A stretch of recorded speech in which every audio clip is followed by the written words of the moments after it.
과일을 특히 안 드시다가 과일 식사를 하는 분들의 경우에는 굉장히 건강하게 살이 잘 빠집니다. 지방이 빠지고 근육은 오히려 줄어들지 않고 증가하는 분들도 계세요. 약 100kg에 가까운 거구인 분이 6개월 정도 만에 목표로 했던 체중을 20kg 정도 감량을 하신 분이 있었습니다. 그래서 칼로리 제한으로 다이어트를 할 경우에는 요요 현상이라는 부작용으로 많이 오게 되는 거죠. 그래서 칼로리 신경 안 쓰고 이렇게 과일을 맛있게 먹고 배부르게 먹었는데도 살이 빠지는 게 너무 신기하다. 운동을 해서 빼는 분들의 경우 평생 운동해야 된다. 운동을 안 하는 순간 살이 다시 찌는 몸으로 가기가 쉽습니다. 왜냐면 기초대사량은 근육에만 있는 게 아니고 거의 오장육부가 80%를 차지합니다. 우선순위로 이 4가지를 먼저 챙겨 드시고 나머지는 조금 자유롭게 하셔도 좋을 것 같습니다. 첫 번째는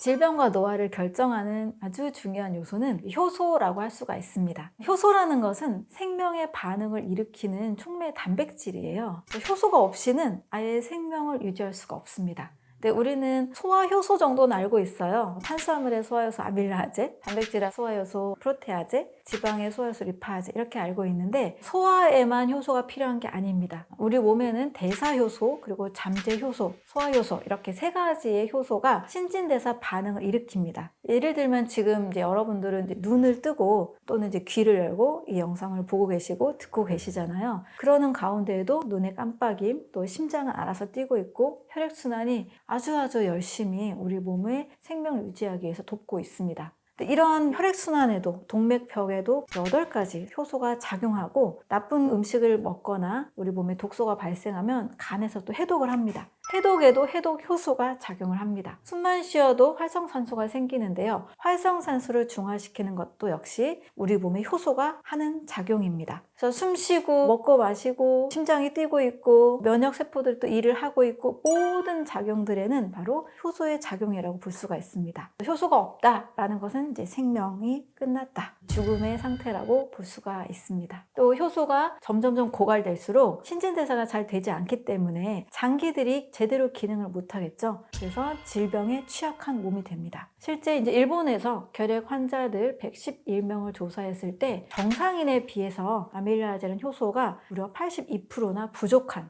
결과를 보였다고 합니다. 또 비만 환자들의 경우에도 리파제 같은 효소가 부족한 상태이고 건선, 담낭염, 갑상선 질환 환자들의 몸에서는 효소가 상당히 부족한 상태입니다. 어른들 보면 아픈 어르신들의 경우 입에서 침도 안 나온다 이런 얘기가 있잖아요. 근데 건강한 아이들, 어린이들 보면 침을 줄줄 흘리잖아요. 이게 극단적으로 효소가 충분한 몸, 건강한 몸, 효소가 좀 고갈된 몸, 건강하지 않은 몸 이렇게 볼 수가 있습니다. 다이어트를 할 때 대부분 칼로리에 많이 신경을 쓰시잖아요. 그런데 칼로리는 많이 바뀔 수 있는 요소가 많습니다. 같은 음식도 튀겼을 때, 쪘을 때, 구웠을 때 칼로리가 다 달라지잖아요. 또 가공식품의 칼로리와 살아있는 음식의 칼로리 너무나 차이가 납니다. 그래서 칼로리 제한으로 다이어트를 할 경우에는 이제 요요 현상이라는 부작용으로 많이 오게 되는 거죠. 너무 지나치게 줄이면서 다이어트를 하다 보니까. 그래서 칼로리 신경 안 쓰고 효소 섭취에 집중하라고 말씀을 드립니다. 일단 효소가 충분한 음식을 먹을 때는 칼로리에 크게 상관하지 않아도 돼요. 예를 들면 과일을 먹을 경우, 채소를 먹을 경우 우리가 100칼로리짜리 국수 같은 거 많이 나오잖아요. 이런 100칼로리짜리 드셨을 경우와 신선한 과일, 채소로 200칼로리, 300칼로리 더 많이 드셨다 할지라도 이게 더 다이어트에 좋습니다. 다이어트라는 것은 몸에서 축적된 지방을 분해해야 됩니다. 이 축적된 지방을 분해하기 위해서는 지방을 분해하는 소화효소, 리파제와 함께 간에서 몸에 쌓여있는 지방들을 잘 분해해야 됩니다. 간에 필요한 영양소도 역시 간 해독에 관련된 효소들이 충분해야 되거든요. 이 모든 효소의 원료들은 조효소라고 하는데 비타민, 미네랄 이런 성분들이 만들어냅니다. 따라서 효소가 충분한 음식, 살아있는 자연의 음식들, 과일이나 채소를 충분히 먹으면 칼로리 상관없이 더 살이 쭉쭉 잘 빠지게 됩니다. 약 100kg에 가까운 거구인 분이 다이어트를 하기 위해서 내방하셨습니다. 완벽하게 식단을 짜드리기보다 그분이 저는 실생활에서 할 수 있는 만큼의 식단을 짜드리는데 일주일 만에 3kg가 빠져서 굉장히 의욕적으로 변하신 사례가 있었습니다. 식사 패턴만 바꿔도 일주일에 3kg 정도, 또 어떤 분은 한 달에 5kg 정도가 빠져서 이렇게 과일을 맛있게 먹고 배부르게 먹었는데도 살이 빠지는 게 너무 신기하다 이런 사례가 차이가 있었습니다. 100% 모든 사람들에게 동일한 방법이 아니고 저는 실천 가능한 범위 내에서 짜드리고 있고 그분도 실천하면서 할 수 있는 것들을 어느 정도 좀 응용돼 가면서 하고 있기 때문에 심한 스트레스는 받지 않은 상태에서 하고 있습니다. 6개월 정도 만에 목표로 했던 체중을 20kg 정도 감량을 하신 분이 있었습니다. 이분의 경우도 과일에 대해서 이렇게 좋은지 몰랐다가 하루에 과일을 500g 이상인 1kg까지도 드시고 과일과 채소를 같이 해독 주스로 갈아서 드시기도 했습니다. 특히 주부들의 경우에는 호르몬의 변화도 있고 살이 좀 잘 안 빠진다라는 얘기들이 있잖아요. 근데 이분도 50대 중반 주부셨는데 6개월 정도 도전을 해서 원하는 몸무게를 빼신 적이 있습니다. 어떤 분은 산후 체중 관리도 굉장히 어렵잖아요. 아무리 운동해도 빠지지 않은 상태에서 식단 변경만으로도 산후에 꼭 필요로 했던 6kg 감량을 해내신 분도 있습니다. 과일을 특히 안 드시다가 과일 식사를 하는 분들의 경우에는 굉장히 건강하게 살이 잘 빠집니다. 지방이 빠지고 근육은 오히려 줄어들지 않고 증가하는 분들도 계세요. 운동을 좀 더 병행한다면 체지방 감소와 근육량 증가라는 아주 이상적인 결과를 함께 얻으실 수가 있습니다. 칼로리 개념으로만 보면 음식의 자연 상태냐 가공 상태냐를 별로 따지지 않게 됩니다. 근데 가공된 상태의 음식으로 다이어트를 하고 운동을 해서 빼는 분들의 경우 평생 운동해야 된다. 운동으로 뺀 몸은 운동을 안 하는 순간 살이 다시 찌는 몸으로 가기가 쉽습니다. 신진대사의 균형보다 칼로리로 접근을 했기 때문에 그런 부작용이 생기는 거죠. 근데 효소가 충분한 식사, 과일, 채소, 견과류 이런 자연 음식을 많이 먹은 상태에서 건강을 관리하고 또 운동을 같이 겸하게 되면 운동을 잠시 멈춘다고 살이 확 찌거나 요요 현상이 오거나 이런 현상은 없습니다. 왜냐하면 기초대사량은 근육에만 있는 게 아니고 거의 오장육부가 80%를 차지합니다. 이 오장육부의 기초대사량은 칼로리만 계산하기보다 오장육부가 튼튼하게 하기 위한 균형 잡힌 영양소, 효소가 충분한 음식이 더 중요하다는 거죠. 그래서 칼로리 제한으로 가게 되면 빠질 수는 있죠. 당연히 인풋보다 아웃풋이 많아지면 빠질 수는 있습니다. 하지만 이후에 운동을 멈출 때 식사가 조금이라도 바뀌었을 때 요요 현상이나 살이 찌는 몸으로 빠르게 가기가 쉽다라는 거죠. 그래서 저는 무조건 효소 섭취를 중요하게 여깁니다. 이것은 야생동물을 봐도 우리가 알 수가 있어요. 동물원에는 야생동물들을 보면 사람처럼 비만해지거나 여러 만성질환에 시달리거나 칼로리를 계산한다거나 이러지 않잖아요. 그들은 자연의 효소가 충분한 음식을 먹고 몸에 맞는 적정한 몸무게를 평균적으로 잘 유지합니다. 사람만큼 몸무게가 막 고무줄처럼 늘었다가 줄었다가 이러지 않잖아요. 그는 효소가 충분한 식사를 하기 때문이라고 볼 수 있습니다. 칼로리라는 것은 물 1도씨를 올리기 위한 에너지, 열량을 체크한 겁니다. 그런데 외부적으로 칼로리를 체크할 때는 이것을 태워서 발생하는 열을 체크한 거예요. 그래서 어떤 통 안에서 어떤 음식을 태웠을 때 발생하는 열을 체크했기 때문에 기본적으로 사람의 신진대사와는 맞지 않습니다. 우리는 여기 불을 지르는 게 아니잖아요. 열을 태우는 방식 자체가 소화 효소에 의해서 에너지가 만들어지고 음식을 먹었을 때 영양소로 쪼개지고 그것이 흡수돼서 세포의 과정, 대사를 거쳐서 ATP라는 에너지로 만들어집니다. 태워서 발생하는 열이 아닌 거죠. 애초에 근본적으로 어떤 음식의 칼로리를 체크하는 거하고 우리가 기초대사량이라고 필요한 거하고는 상당한 차이가 있습니다. 그래서 칼로리 개념은 무려 100년이나 된 옛날 방식이에요. 이 옛날 방식이 아직까지도 고착화가 돼서 바뀌지 않았는데 물론 가공식품끼리의 칼로리는 의미가 있을 수 있겠죠. 둘 다 가공한 형태니까. 하지만 하나는 가공식품, 하나는 생과일이나 채소, 견과류 이런 자연식품을 비교했을 때는 상당히 그것이 우리 몸에 작용하는 방식과 일치하지 않습니다. 그래서 자연식이냐 가공식이냐 이게 저는 더 훨씬 중요하다고 봅니다. 우선순위로 이 4가지를 먼저 챙겨 드시고 나머지는 조금 자유롭게 하셔도 좋을 것 같습니다. 첫 번째는 과일 식사 하루 500g입니다. 이 정도 드시면 충분한 비타민, 미네랄, 식이섬유, 좋은 미량 영양소들을 그리고 효소까지 섭취를 하실 수가 있습니다. 그 다음에 단백질은 식물성을 좀 더 추천을 드립니다. 콩류 50g, 두부나 버섯류 이것도 같이 드셔도 좋습니다. 그 다음에 좋은 지방을 반드시 섭취하셔야 되는데요. 세포막이나 호르몬의 원료가 되기 때문이죠. 또 혈관에 탄력에도 도움이 됩니다. 견과류 50g을 추천을 드립니다. 올리브 오일이나 들기름을 같이 드시는 것도 좋습니다. 채소는 사람마다 소화시키는 정도가 달라요. 적게는 100g에서 많게는 400g, 500g까지도 소화가 되는 범위 내에서 녹황색 채소, 고구마나 단호박도 채소니까요. 양배추나 당근, 브로콜리 이런 것들까지 해서 소화가 안 되는 분들은 적게, 소화력이 좋으신 분들은 많이 드셔도 괜찮습니다. 소화 안 되는 분들은 채소를 반드시 익혀 드시고, 생채소를 드셔서 설사가 나거나 고통이 있다 이런 분들은 반드시 익힌 채소로 드셔도 좋겠습니다. 이렇게 과일, 채소, 견과류, 콩류를 먼저 우선순위로 드시고 나서 그 다음에 한식을 좀 편안하게 하셔도 크게 우리 몸에 무리가 되지 않는 충분한 효소 식사가 될 수가 있습니다. 우리가 숨만 쉬어도 독소가 발생합니다. 산소를 마시면 이산화탄소가 생기잖아요. 그런데 그 사이에 활성산소라는 것이 또 발생합니다. 이 활성산소는 당연히 생길 수밖에 없어서 인체에서는 활성산소를 중화시키는 시스템을 가지고 있습니다.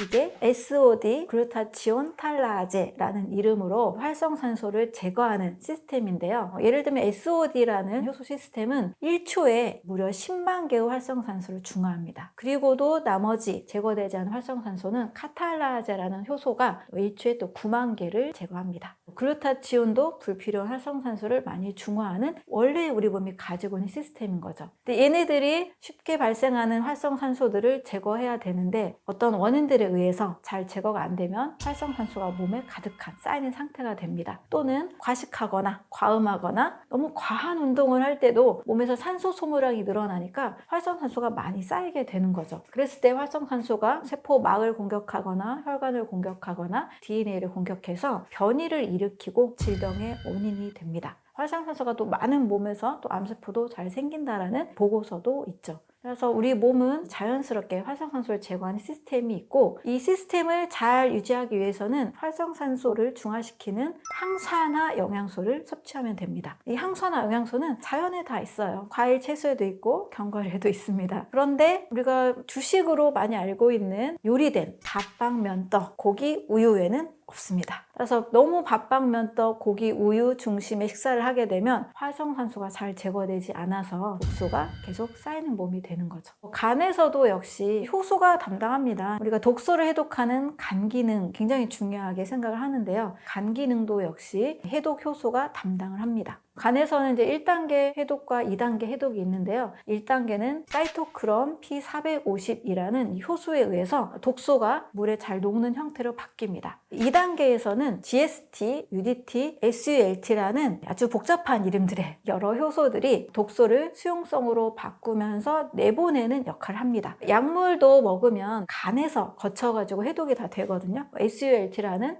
효소에 의해서 그런 작용이 일어납니다. 호르몬도 역시 간에서 다 대사를 거쳐서 몸에서 작용을 하고 빠져나가게 되죠. 이런 것들도 역시 간에서 효소들에 의해서 작용이 일어납니다. 효소라는 것은 우리가 알 수 없는 너무 다양한 신진대사의 많은 작용들, 그래서 우리는 최대한 식품 효소를 통해서 효소의 섭취를 늘리고 효소를 빠르게 고갈하는 라이프 스타일을 방지함으로써 몸에 효소가 충분한 몸을 만들 수가 있죠. 그러면 노화도 느리게 진행이 되고 질병도 예방이 되는 좋은 효과들이 있습니다. 활성산소 일부는 좋은 역할을 합니다. 세균, 바이러스를 제거하는 역할도 해서 어느 정도의 활성산소는 필요하기도 해요. 근데 몸은 너무 많은 활성산소가 생겼을 때 과음, 과식, 과산화지질, 과한 운동, 과자가 들어가면 활성산소가 좀 많이 생깁니다. 그래서 이렇게 활성산소가 너무 많은 몸을 만들면 질병에 취약한 몸이 될 수가 있고요. 좀 적당한 활성산소는 몸에서 또 필요한 순기능을 하기도 하죠. 아주 답을 내기 어려운 질문이죠. 사람은 무엇을 먹고 살아야 되는가? 저는 수의학을 전공한 수의사인데요. 연구원으로 제가 동물을 많이 실험도 하고 동물들을 많이 관찰해 봤을 때 이 답을 저는 동물에게서 좀 많이 찾아봤습니다. 어떤 사람들은 고기를 더 중요하게 여기니까 사람은 육식동물이다 얘기를 하기도 하는 분들도 계시는데요. 일단 해부학적 구조가 육식동물인 사자의 예를 든다라면 전혀 사람은 닮지 않았습니다. 육식동물은 치아가 일단 남의 살을 뜯어서 먹어야 되는 구조를 가지고 있습니다. 송곳니가 아주 발달해 있죠. 또 동물성 단백질로만 식사를 하기 때문에 동물성 단백질의 노폐물인 아미노산, 요산, 요소 이런 것들이 몸에 오래 머무르지 않도록 짧은 장의 구조를 가지고 있습니다. 몸의 길이에 비해서 장의 길이가 한 2배 정도, 1.5에서 2배 정도밖에 되지 않아요. 그리고 소화효소가 동물성 단백질을 녹여야 되기 때문에 위산이 아주 강합니다. 사람의 4배 이상 강력한 위산을 가지고 있어요. 그래서 사람은 육식동물의 소화기관과 또 해부학적 구조와 전혀 일치하지 않는다. 자, 그러면 초식동물이냐 또 초식동물이라고 보기도 어렵습니다. 초식동물은 풀을 먹고 근육을 다 만들어냅니다. 소, 코끼리, 하마 이런 아이들 있죠. 굉장한 근육질이죠. 근데 이들은 풀을 소화시키기에 최적화된 소화기관을 가지고 있는데 소의 경우 위 4개를 가지고 있어요. 풀을 아주 오랜 시간 동안 씹고 또 대실김질하고 장의 길이가 오랜 시간 동안 풀을 소화시키기 위해서 체간 대비 무려 20배입니다. 아주 긴 장을 가지고 있어요. 또 동물성 단백질처럼 오랫동안 머물러도 그렇게 많은 독소가 나오지 않기 때문에 큰 해로움이 없습니다. 오히려 장내 미생물이 이걸 소화시켜야 되니까 오래오래 장에 머무르죠. 이렇게 초식동물과 또 사람이 같느냐? 또 그렇지 않습니다. 그리고 잡식동물이 있죠. 우리 집에 같이 머무르고 있는 반려동물, 강아지가 잡식입니다. 보면 육식동물보다는 송곳니가 덜 발달돼 있고 초식동물과는 또 다른 구조를 가지고 있습니다. 그래서 강아지를 보면 고기 좋아하죠. 그렇다고 과일, 채소도 안 먹느냐? 약간은 먹습니다. 그래서 육식성 잡식이라고 볼 수가 있죠. 근데 이 아이들도 육식동물보다는 좀 긴 장을 가지고 있습니다. 하지만 초식동물보다는 짧아요. 3배에서 4배 정도. 이 외에도 과식동물입니다. 과식, 많이 먹는 과식이 아니고 열매를 먹는 과식동물이 있죠. 잘 알고 계실 거예요. 원숭이, 고릴라, 침팬지, 유인원이라고 하죠. 자, 유인원이라는 말 자체가 해부학적 구조, 유전자 구조가 사람과 99% 이상 일치합니다. 또 치아의 구조 거의 똑같습니다. 침샘에서 나오는 소화효소, 프티알린, 아밀라제 계열인데요. 일치합니다. 또 장의 길이 체간 대비 약 6배 정도입니다. 그래서 해부학적 구조가 아주 일치하기 때문에 임상을 해서 나오는 이제 신약 개발들의 최종 실험 단계는 사실 영장류 실험이 가장 정확합니다. 설치류 실험부터 하긴 하지만 설치류는 사람과 좀 다르죠. 그래서 가장 일치하는 임상 실험은 전 임상 단계에서 영장류 실험이에요. 그랬을 때 사람과 거의 비슷하기 때문에 같은 약효를 가진 기전들을 살필 수가 있는 거죠. 그래서 영장류를 보면 저는 거의 사람이 먹어야 되는 식사의 답이 나온다고 봅니다. 영장류는 과일을 주식으로 먹고 야채, 채소도 먹습니다. 그리고 약 5% 정도는 곤충을 또 먹어요. 동물성 단백질을 섭취한다라는 이야기입니다. 자, 그랬을 때 저는 이제 모유에서도 답을 찾게 됐는데요. 모유에 보면 단백질이 생각보다 적습니다. 탄수화물이 약 55%, 지방이 약 35%, 이제 10%는 단백질입니다. 체조직을 구성하는 데는 그 정도로 충분하다는 거죠. 이랬을 때 사람은 무엇을 먹어야 되는가? 과일 식사 하루 한 끼. 아침 과일을 먹을 경우 해독에 더 좋겠죠? 그 다음에 하루 먹어야 되는 견과류, 좋은 지방의 양 50g, 단백질, 콩류 50g 이렇게 일단 우선순위로 먹고 채소는 100에서 500g까지 자유롭게 드셔도 좋다고 말씀을 드립니다. 그리고 점심과 저녁은 신선한 음식을 곁들인 한식 위주로 가볍게 드신다라면 우리가 크게 만성질환에 시달리지 않는 건강한 몸을 만들 수 있을 것 같습니다. 또 한 50세가 넘을 경우에는 한식도 약간 하루 한 끼 정도 드시고 한 끼는 과일이나 고구마나 단호박이나 조금 더 췌장이 좀 과부하 걸리지 않게 드신다라면 좀 더 건강한 몸이 될 수 있겠죠. 하루 이식을 하는 것도 좋지 않느냐라고 물어보시는 분도 계시는데요. 좋다고 봅니다. 삼시세끼를 모두 꼬박꼬박 드실 필요가 없는 만약에 사무직을 하시는 분들이라면 에너지 소모량이 좀 덜 하기 때문에 아침 식사 과일 한 끼, 또 점심 저녁 한 번에 한식 한 끼 좀 건강한 음식으로 드신다라면 이 정도 이렇게 먹었을 때 큰 저는 만성질환은 없을 것 같습니다. 침은 절대적으로 중요한 우리 몸의 영양소라고 보시면 됩니다. 아주 중요한 영양소입니다. 보통의 많은 건강법 중에 50번 이상 씹으세요, 100번 씹으세요 하잖아요. 근데 그 이유는 침에 있는 이제 소화효소가 굉장히 많은 소화를 돕기 때문인 거죠. 밥을 정말 50번 씹었을 때와 몇 번 씹고 안 씹었을 때는 맛 자체도 달라지고 몸의 소화 상태도 굉장히 다릅니다. 특히 어떤 분 100번을 도전했을 때 속이 너무 편하네요 라고 이야기를 하시거든요. 침의 소화를 많이 거치지 않으면 췌장에서 또 소화를 해야 됩니다. 췌장 과부하를 일으키는 안 좋은 식습관이 되는 거죠. 오래 씹기, 50번, 100번 씹기는 첫 번째 소화를 굉장히 크게 돕습니다. 두 번째로는 굉장한 살균제입니다. 우리가 먹는 음식이 완벽하게 무균 상태가 아니잖아요. 다양한 세균, 바이러스, 상재된 그런 곰팡이도 있을 수 있고 가끔 우리 오염된 음식을 먹을 수도 있잖아요. 근데 꼭꼭 씹어 먹을 경우에는 굉장한 살균제 역할을 하기 때문에 몸에 감염되는 일도 상당히 줄일 수 있습니다. 심지어 이건 추천하는 건 아니지만 어쩔 수 없이 햄버거를 드신다거나 가공식품을 드신다거나 어쩔 수 없이 그럴 경우에는 50번, 100번 씹으신다라면 크게 속이 아프거나 무리가 되지 않습니다. 그래서 침이 강력한 살균제라는 것을 알 수 있는 거죠. 또 침은 구강 건강에도 도움이 됩니다. 침이 뭔가 나쁜 것 같아서 이렇게 뱉어버리는 분들이 계시는데요. 침은 입 안에서 산성을 알칼리성으로 바꾸기도 하고 구강에 필요한 점막 건강에 도움이 되는 성분들도 있습니다. 그래서 한의학에서는 침을 옥천이라고 할 정도로 아주 귀한 성분으로 봅니다. 침은 뱉는 게 아니고요. 우리가 식사를 할 때 강력한 살균제, 소화제, 또 구강 건강을 지켜주는 약이 되는 성분이라는 것을 꼭 기억해 주시면 좋겠습니다. 대부분의 약물은 화학약품입니다. 화학 구조를 가진 인위적인 성분입니다. 당뇨약의 경우에는 당 수치를 떨어뜨려야 되니까 간에서 합성을 막습니다. 콜레스테롤 저하제도 마찬가지 원리죠. 간에서 하루에 필요한 콜레스테롤 70%를 합성을 하는데요. 일단 콜레스테롤 수치를 떨어뜨려야 되니까 간에서 콜레스테롤 합성을 막습니다. 우리 몸은 원래 당과 콜레스테롤을 잘 합성해서 필요로 하는 곳에 보내는 역할을 하고 있는 거죠. 그래서 효소라는 것들이 작용을 해서 이 모든 일들을 이루어냅니다. 굉장히 복잡한 대사작용이 대사효소에 의해서 일어나고 있는 거죠. 약물은 이것을 차단시켜서 숫자를 떨어뜨려야 되니까 효소 시스템들이 차단이 됩니다. 그런데 사람의 몸이 인위적인 약물로 효소계를 차단하다 보면 너무 심하게 당 합성을 저해하거나 너무 심하게 콜레스테롤 합성이 저해가 돼서 필요로 하는 당과 콜레스테롤이 안 만들어질 수도 있는 거죠. 인위적으로 숫자를 맞추다 보니까 이것을 오랫동안 하게 되면 콜레스테롤이 너무 필요로 하는 호르몬이나 혈관이나 뇌세포의 영양소라든지 이런 성분들이 부족하게 됩니다. 그래서 오랫동안 고지혈증 약을 먹을 경우에는 혈관 질환으로 이어지는 부작용이 있는 거죠. 그래서 너무 인위적으로 오랫동안 약물 섭취를 하게 되면 몸에서 대사에 필요한 효소가 차단이 되는 거기 때문에 우리 몸에 꼭 필요한 영양소가 부족해지는, 우리 몸에 필요한 기능이 저하되는 부작용이 일어날 수 있습니다. 그래서 어떤 숫자를 맞추는 장기간 약물의 복용은 반드시 좀 조절을 해주시고 생활 습관, 특히 식습관을 통해서 근본적인 것들을 해결해 가시는 노력이 필요하다고 볼 수 있습니다.